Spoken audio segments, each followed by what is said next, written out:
میرے عزیزو، میں خدا کا خادم اور آپ کا بھائی پاسٹر وقاش علیم ڈیوڈ ایک بار پھر آپ کی خدمت میں. جیسا کہ پچھلی ویڈیو میں نے آپ سے عرض کی تھی کہ اگلی ویڈیو ہم بنائیں گے کہ دعا میں کیا کچھ مانگا جا سکتا ہے. اسی موضوع کو لے کر آج حاضر ہوا ہوں میں آپ کی خدمت میں. تو سب سے پہلی بات یہ ہے کہ جو معیار ہم سیٹ کرتے ہیں وہ یہ ہے کہ خداوند نے ہمیں دعا کرنا کیسے سکھایا. اس کا ایک ہی نمونہ ہے ہمارے پاس، دعا ربانی. اس میں خداوند نے ہمیں سکھایا کہ ہم آسمان کی چیزوں کی تلاش میں رہیں، ہم خدا کی مرضی کو اس زمین پر پورا کرنے کی کوشش کرتے رہیں، اور زمین پر ایسے کام کریں جس سے خدا کے نام کو جلال ملے اور وہ ہماری روزمرہ کی ضرورتوں کو پورا کرتا رہے گا. یہ اس کا وعدہ ہے. لیکن ہاں، اس سے پہلے کہ ہم آگے بڑھیں، ہم یہ بھی ایک معیار، یہ بھی اصول سامنے رکھیں گے کہ نجات یسوع مسیح پر ایمان لانے اور اپنی زندگی کو تبدیل کرنے جب میں کہتا ہوں تو اس سے مراد ہے نئے سرے سے پیدا ہونا، روح کے پھل پیدا کرنا، خدا کی مرضی کو پورا کرنا. تو پھر یہ تبدیلی ہے جو بدن سے روح کی طرف ہوتی ہے. تو نجات انہی دو کاموں سے ہے، اور یہ دو کام ہم گنتے نہیں ہیں، ہم ان کو ایک ہی کام کا حصہ کہتے ہیں. ٹھیک ہے جی، یہ ایک ہی عمل ہے. لیکن جب ہم کلیسیا کو دیکھتے ہیں تو کلیسیا جو ہماری مسیحی کلیسیا ہے وہ آج کل چل رہی ہے خوشحالی کی تعلیم پہ، یعنی کہ جس کو ہم کہتے ہیں پراسپیرٹی گاسپل. پراسپیرٹی گاسپل جو ہے وہ اپنی ذات میں تو خوشحالی کوئی بری چیز نہیں ہوتی، لیکن جب گاسپل ساتھ جڑتی ہے تو پھر خرابی ہوتی ہے. خادمین جو ہیں، چرچ جو ہے، وہ ہمارے لوگوں کو، ہماری کلیسیا کو سکھا رہا ہے کہ خوشحال ہونا آپ کا حق ہے، امیر ہونا آپ کا حق ہے، آپ اس کے لیے دعا کریں، آپ اس کے لیے دعا کرتے رہیں. اچھا، اب اس کا نتیجہ کیا نکل رہا ہے؟ اس کا نتیجہ یہ نکل رہا ہے کہ کلیسیا اپنی نجات کے لیے اور غیر قوموں کی نجات کے لیے دعا کرنا چھوڑ کے تو وہ ہر ایک دنیاوی ضرورت اور پھر ضرورت سے بڑھ کر خواہش کی طرف دعا کر رہی ہے. انہوں نے اس چیز کو ایک طرف رکھ دیا نجات کو، اور اب وہ پہلے ضرورتوں سے شروع ہوتے ہیں اور پھر خواہش کی طرف جاتے ہیں. اچھا، کلیسیا نے خداوند کو ایک ایسی ہستی سمجھ لیا ہے اس تعلیم کے نتیجے میں. یہ پراسپیرٹی گاسپل جو ہے، خوشحال کلیسیا کی جو تعلیم ہے، اس میں کلیسیا نے خداوند کو ایک ایسی ہستی سمجھ لیا ہے جو پابند ہے کہ ہماری تمام ضرورتوں کو، ہماری تمام خواہشوں کو پورا کرے. اچھا، اور اس لیے جو آج کے مسیحی ہیں وہ بغیر تابع داری کے، بغیر نئے سرے سے پیدا ہوئے، بغیر روح کے پھل پیدا کیے، وہ دعا میں کچھ بھی مانگ لیتے ہیں. اچھا، دعا میں مانگنے کا مطلب کیا ہوتا ہے؟ یہ بڑی خاص بات ہے، آپ اس کو یاد رکھیے گا. دعا میں مانگنے کا مطلب ہے کہ آپ کی خواہش، آپ کی ضرورت، آپ کی مشکل فوق الفطرت طریقے سے، سپر نیچرل طریقے سے حل ہو جائے، آپ کو حاصل ہو جائے. یہ دعا کا نتیجہ ہے. اچھا جی، جس کی وجہ سے ہم دعا کرتے ہیں، یعنی کہ دنیا کے معمول سے ہٹ کر ہمارے ساتھ واقع ہو چیزیں. اب اس کے لیے کیا ہوتا ہے؟ اب خواہش کیا ہے؟ میں عرض کرتا ہوں کہ امتحان میں بغیر محنت کیے کامیاب ہو جائیں.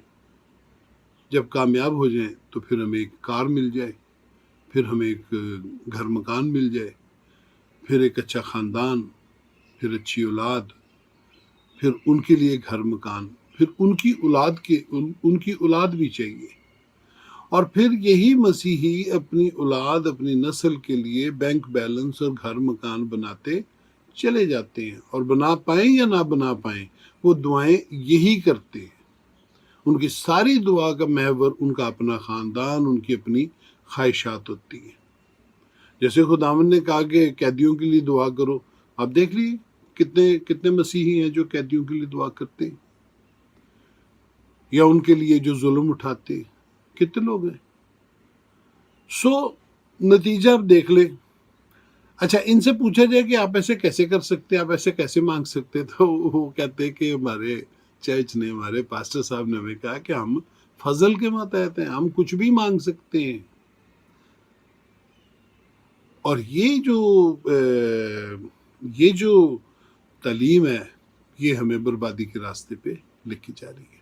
اب نتیجہ دیکھیے، چرچز بھرے ہوئے ہیں، شفائیہ میٹنگز، دعائیہ میٹنگز سب بھرے ہوئے ہیں، لیکن وہاں شاید ہی آپ کو کوئی ایک ایسا مسیحی ملے جس نے خداوند کے لیے کچھ چھوڑا ہو.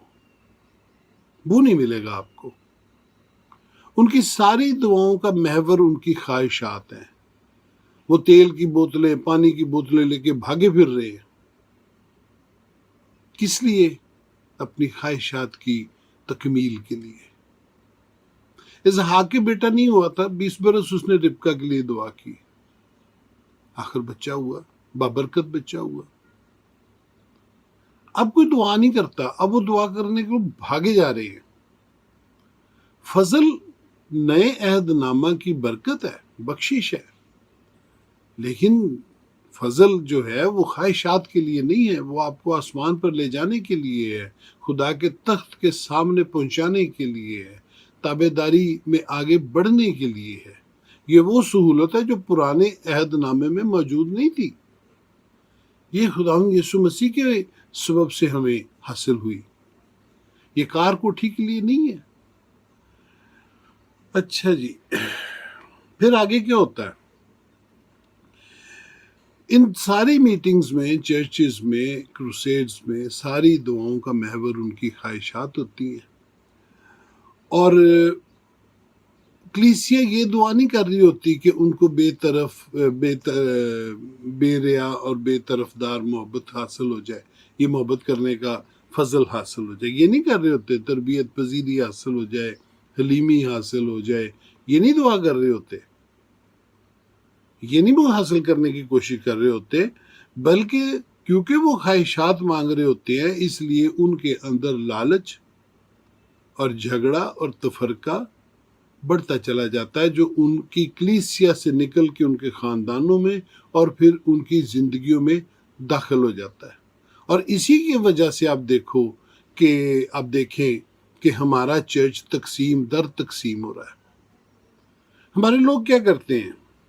ایک میٹنگ سے، چرچ سے نکلے، پھر شام کو کسی میٹنگ پہ چلے گئے، پھر ایک اور میٹنگ پہ چلے گئے. کوئی بدھ کو ہو رہی ہے، کوئی جمعرات کو ہو رہی ہے، کوئی منگل کو ہوتی ہے. وہ ایک سے دوسری، دوسری سے تیسری، تیسری سے چوتھی، اور پھر اس کے بعد تسلی حاصل نہیں ہوئی تو پھر کسی اور پادری صاحب کے پاس دعا کرانے چلے جاتے ہیں. لیکن کسی بھی دعا کے نتیجے میں ان کو تسلی اور بھروسہ نہیں کرتے. وہ نتیجہ کیا نکلتا ہے؟ ان کے دکھ بڑھتے ہیں. اور جس طرح جھگڑے بڑھتے ہیں اسی طرح ان کے دکھ بڑھتے ہیں، اور وہ دکھ ان کے خاندان، ان کی اولاد اور ان کی ذات تک آ جاتے ہیں. ایک بے چینی، ایک بے یقینی انہیں گھیرے رہتی ہے.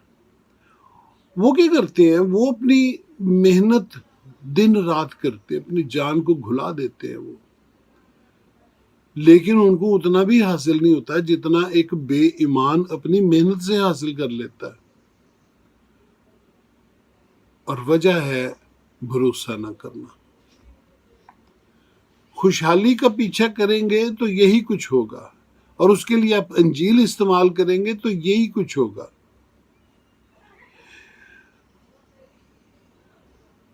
اس کی وجہ جو ہے وہ یہی ہے کہ کلیسیا الٹ چل رہی ہے. الٹ کیا ہے؟ خداوند نے کہا مجھ سے پیوست رہو، مجھ سے محبت کرو تو جو چاہو مانگو ہو جائے گا. ہم نہ انگور کی طرح خداوند کے ساتھ پیوست ہو رہے ہیں، نہ اس سے محبت کر رہے ہیں، لیکن اپنی جو خواہشات ہیں ان کے لیے ہم دعا پہ دعا، روزہ، یہ سب کچھ کرتے جا رہے ہیں. چلے، شریعت تو بڑی سخت تھی، اس کے 613 حکم ان سے پورے نہیں ہوتے تھے، اور وہ ایک ایسا بوجھ تھا جس کو پطرس نے کہا کہ نہ ہمارے باپ دادا اٹھا سکے اور نہ ہم. لیکن خداوند جو ہے اس کا تو بوجھ بہت ملائم ہے، اس کا تو کلام بہت ملائم ہے، بہت ہلکا ہے، مجھ سے محبت رکھو۔ تو پھر محبت کیوں نہیں ہوتی؟ جب تک ہم خواہشوں کے پیچھے بھاگیں گے ہم کسی سے بھی محبت کرنے کے لائق نہیں۔ خداوند تو ایک دور کی بات ہے، ہم اپنے خاندان سے، اپنی اولاد سے محبت نہیں کر پاتے۔ خواہشات ہمیں کہیں کا نہیں چھوڑتی۔ خداوند کا فضل آپ کی نجات کے لیے ہے۔ اگر آپ کو یہ تعلیم دی جاتی ہے اور آپ اس پر عمل کرتے ہیں تو آپ غلطی کر رہے ہیں۔ خداوند نے ہمیں سکھایا کہ آسمان کی بادشاہی پہلے تلاش کرو تو یہ سب چیزیں بھی تمہیں حاصل ہو جائیں گی۔ یہ خدا کا اصول ہے، تمام انجیلیں اسی طرح بیان کرتی ہیں۔ خداوند نے انجیلوں میں خدا کی بادشاہی کو کتنی تمثیلیں دے کر بیان کیا، لیکن دنیا داری نہیں سکھائی۔ ایک شخص خداوند کے پاس آیا، دوڑتا ہوا آیا، اس نے کہا استاد میں کیا کروں کہ ابدی زندگی میں داخل ہو جاؤں؟ آیا وہ دوڑتا ہوا تھا، لیکن خداوند نے کہا کہ اپنی دولت کو اپنے سے جدا کر دے اور آ کے میرے پیچھے ہو لے۔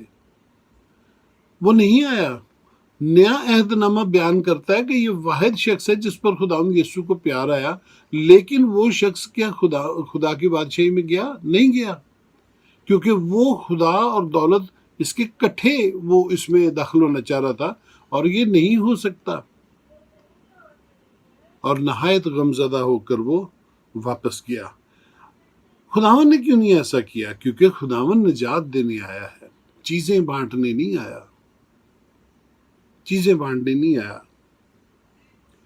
خداوند کا وعدہ ہے کہ آپ تلاش کریں بادشاہی تو وہ آپ کی بدنی ضرورتوں کو پورا کرے گا، سب کچھ مہیا کرے گا۔ دیکھیے ہم دعا کیوں کرتے ہیں؟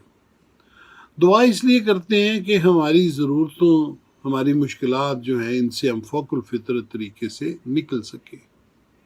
اس میں کوئی برائی نہیں ہے، لیکن ضرورت خواہش بنتی ہے اس میں فرق کرنا، اس میں امتیاز کرنا مسیحی کلیسیا کو آنا چاہیے۔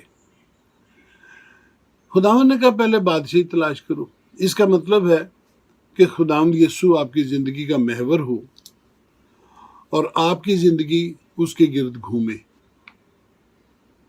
خداوند آپ کی زندگی میں ہر بات میں پہلے نمبر پر ہو، تب ممکن ہوگا کہ فوق الفطرت چیزیں جو ہیں وہ آپ کی زندگی میں واقع ہوں، اور آپ کو وہ تجربہ حاصل ہو جائے جو زبور نویس کیا ہے، جو کہتا ہے کہ خدا تو اپنے لوگوں کو، ایماندار کو نیندی میں دے دیتا ہے۔ یہاں تک آپ اسی صورت میں پہنچیں گے اگر آپ بادشاہی کی تلاش کریں گے، خواہشوں کی نہیں۔ اسحاق کی مثال دیکھیے، قحط پڑ گیا، وہ مصر کو جانا چاہتا تھا، خداوند نے اس سے کہا کہ تو ادھر ہی رہ اور میں تجھے یہی برکت دوں گا، اور ہم دیکھتے ہیں کہ اس کی 100 گنا فصل ہوئی، وہ نہیں گیا، اس نے تابعداری کی۔ غیر یقینی حالات میں اس نے خداوند پر بھروسہ رکھا، وہ نہیں گیا۔ اب سلیمان بادشاہ کو دیکھیے، خداوند نے کہا مانگ، تو کیا مانگتا ہے؟ میں سب کچھ تجھے دوں گا۔ اس نے کہا مجھے ایک ایسا دل دے جو تیرے لوگوں کے لیے شفاعت کر سکے، تیرے لوگوں کی رہنمائی کر سکے۔ تو پھر خدا نے اس سے کیا روکا؟ کچھ بھی نہیں۔ دولت، عزت، سب کچھ دیا خدا نے اس کو۔ کیوں؟ کیونکہ اس نے خداوند کے دل کی بات جانی۔ خدا اپنے لوگوں کی فکر کرتا ہے۔ ہمیں وہ دعا کرنی ہے جس میں اس کے لوگ شامل ہوں، جس میں خداوند خود شامل ہو۔ 40-50 سال پہلے ہمارے جو مسیحی تھے وہ ایسے نہیں تھے، بلکہ وہ حلیمی اور فروتنی حاصل کرتے ہوئے کوشش کرتے تھے کہ کسی طریقے سے نجات پائی جائے، وہ کسی طریقے سے خدا ان کو خوش کرے، اور اس کے لیے وہ کوشش کرتے تھے۔ لیکن جب سے کلیسیا میں یہ پراسپیرٹی گاسپل یعنی کہ خوشحال کلیسیا کا نظریہ آیا، اس نے بہت کچھ خراب کیا۔ خادم کہتے ہیں آپ سب کچھ مانگ سکتے ہیں، لیکن کلام نہیں سکھاتے کہ خداوند آپ کی زندگی میں پہلے نمبر پر کیسے ہو۔ بس وہ کلیسیا کو یہ تو سکھاتے ہیں کہ امیر کیسے ہوا جائے، کہاں کہاں سے کلام پڑھا جائے، لیکن آپ یہ دیکھیے کہ کلیسیا نے امیر ہونے کے لیے دعا کرتے کرتے اپنی نجات اور غیر قوموں کی نجات کو ایک طرف رکھ دیا، اور پھر اسی تعلیم کا پیچھا کرتے ہوئے ہم یہاں تک آ گئے ہیں، اور نتیجہ یہ ہوا ہے کہ خدا ان سے دوری پیدا ہو گئی ہے۔ خوشحالی بری چیز نہیں ہے، میں پھر ریپیٹ کرتا ہوں، خوشحالی بری چیز نہیں ہے، لیکن سوال یہ ہے کس قیمت پر؟ کیا ایمان کی قیمت پر؟ کیونکہ کلیسیا تابع داری چھوڑ کر اب صرف خواہشات کی تکمیل مانگ رہی ہے۔ آپ دیکھ لیجئے، آپ ہر جگہ دیکھ لیجئے، آپ کو ایسے ہی ملے گا۔ لیکن اگر آپ نئے سرے سے پیدا نہیں ہوئے، آپ نے روح کے پھل پیدا نہیں کیے، محبت، حلیمی، تحمل، نیکی، پرہیزگاری، مہربانی، یہ سب آپ نے پیدا نہیں کیے، تو یقین جانیے آپ کی یہ حاصل شدہ جو خوشحالی ہے یہ آپ کی روح کو برباد کر دے گی، یہ آپ کی روح کو برباد کر دے گی۔ وہ امیر آدمی جو تھا وہ ابدی زندگی میں داخل نہیں ہو پایا تھا۔ خداوند نے ہمیں قناعت پسندی سکھائی ہے، خداوند نے ہمیں کم چیزوں کے ساتھ رہنا سکھایا ہے، اس کو بابرکت ٹھہرایا گیا۔ اب خداوند کے رسولوں کو دیکھ لیں، شاگردوں کو دیکھ لیں، کیا انہوں نے کچھ بنایا؟ کیا ان کی جدادیں تھیں؟ کیا ان کو فضل نہیں حاصل تھا؟ فضل کی زیادہ سے زیادہ سمجھ، ان سے زیادہ سمجھ کس کو تھی؟ ان سے زیادہ کس کو مکاشفات حاصل ہوئے؟ کسی کو نہیں۔ لیکن ان کے پاس تو کچھ بھی نہیں تھا، انہوں نے کچھ بنایا بھی نہیں، باوجود اس کے کہ لوگ اپنی جائیدادیں بیچ کے ان کو دے رہے تھے، انہوں نے کچھ نہیں بنایا۔ کیوں نہیں بنایا؟ اور اس کے اوپر یہ کہ وہ اپنی روٹی بھی بانٹ کر کھا رہے تھے، کیونکہ وہ قناعت پسند تھے۔ ان کو خداوند کا حکم یاد تھا کہ مسیحی زندگی ہوتی ہی قناعت پسندی کی ہے۔ آپ لیوشلی نہیں کر سکتے سارا کچھ، یہ خداوند کا حکم تھا۔ میرا آپ سے التماس ہے کہ اپنی روحانی زندگی کو دوبارہ دیکھیں، غور کیجیے۔ دنیا اور دنیا کی جو خواہشات ہیں اس کی فکر مندی کو چھوڑ کے خدا سے، خداوند سے، بنی نوع انسان سے محبت کریں۔ نجات اور خدا کی بادشاہی کی سیڑھی یہی ہے، یہیں سے شروع ہوتی ہے اور آپ کو خدا کی بادشاہی میں لے جاتی ہے۔ آپ کی تابع داری یہیں سے شروع ہوتی ہے، اور جب یہ ہوتی ہے تبھی آپ کی خدا کے ساتھ رفاقت و شراکت ہوتی ہے، اور جب رفاقت و شراکت ہوتی ہے تو فوق الفطرت چیزیں واقع ہونا شروع ہو جاتی ہیں۔ سو دھیان کیجئے، غور کیجئے۔ آپ کو پھر اتنی محنت نہیں کرنی پڑے گی کہ آپ دن رات گھل جائیں، بلکہ آپ کی زندگی میں تازگی کے دن آئیں گے، فرحت کے دن آئیں گے۔ خداوند آپ کو اچھے دن، آسودگی کے دن بخشے گا۔ غور کیجئے، کیا ہمارے معاشرے میں بیوہ، یتیم، پردیسی، مسافر یہ نہیں ہے؟ غریب غربا نہیں ہے؟ نظر نہیں آتے؟ کیوں نہیں نظر آتے؟ کیا ہم نے ایسا تو نہیں کہ ان کو نظر انداز کرنا شروع کر دیا؟ اگر ایسا ہے تو پھر ان کو ڈھونڈیے، بھوکے کو روٹی کھلائے، ننگے کو کپڑا پہنائے، بیماروں کی محبت کے ساتھ، حلیمی کے ساتھ تیمارداری کیجیے۔ ورنہ ایک بات تو ہے، آپ کا ہدیہ، آپ کی عبادات، آپ کا شکر گزاری، آپ کی دعائیں کی سب پانی میں، کچھ حاصل نہیں ہوگا۔ غور کیجیے تاکہ آپ پھلدار ہوں۔ ہماری اگلی ویڈیو جو ہے وہ یہ قربانی کے گوشت پر ہوگی۔ اس کے اوپر بڑے سوالات آتے مجھے، ابھی بھی آنا شروع ہو گئے کیونکہ قربانی نزدیک ہے۔ اس پر ہوگی، اور اگر یہ ویڈیو پسند آئے تو جیسے میں کہتا ہوں سبسکرائب کیجئے، بیل آئیکن کو کلک کیجئے اور کمنٹ ضرور کیجئے۔ خداوند آپ کو برکت بخشے، جیتے رہے۔